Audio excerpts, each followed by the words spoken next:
அதெல்லாம் இது ஒன்று ஷுவர் இல்லை, உறுதி இல்லை. ஆனா நீங்க அல்லாஹ்வுடைய திருப்தியை மாத்திரம் செஞ்சால், அல்லாஹ்வுடைய திருப்தியை மாத்திரம் நாடி செய்தால் அது அல்லாஹ் கிட்ட இருந்து அல்லாஹ் உங்களுக்கு தருவது நிச்சயம் சத்தியமா கிடைச்சே தீரும். அதனால தான் முஆத் இப்னு ஜபல் ரலியல்லாஹு அன்ஹு அவங்கள பார்த்து நபி ஸல்லல்லாஹு அலைஹி வஸல்லம் சொன்னாங்க, அக்லிஸ் தீனக் யக்ஃபிகல் அமலுல் கலீல்.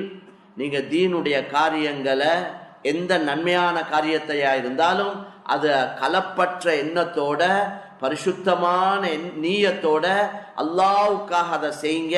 அப்படி செய்யக்கூடிய கொஞ்சம் அமலும் உங்களுக்கு போதும்.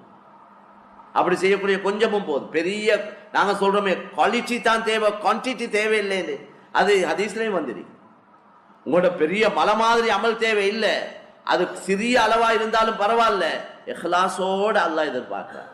அனா அக்ன ஷுரகாஇ அனி ஷிர்க் மன் அமில அமலன் அஷ்ரக ஃபீஹி கைரி தரக்துஹு வ ஷிர்கஹு. அல்லாஹ் சொல்றான், நான் அவ்வளவு கூட்டை விட்டும் தேவையில்லாதவன். யாருடைய ஷிர்க் என்ற கருத்து சேர்க்கிறது தானே. ஷரீக் என்றது அரபுல பார்ட்னருக்கு ஷரீக் என்று சொல்லுவாங்க. எனவே யாருடைய என்னோட ஷிர்க் அல்லாஹ்வுக்கு ஷிர்க் வைக்கிறாங்களே, அல்லாஹ்வுக்கு இணை வைக்கிறாங்களே, அவ்வளவு இணையை விட்டும் நான் தேவையற்றவன். மன் அமில அமலன், யார் ஒரு அமல செய்றாரோ,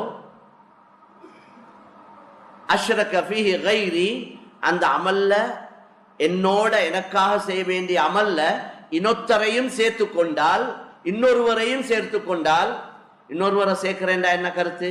அல்லாஹ்வுடைய திருப்தியும் இவர்த திருப்தியும், அல்லாஹ்வோட சந்தோஷமும் தேவை, இவர்த சந்தோஷமும் தேவை.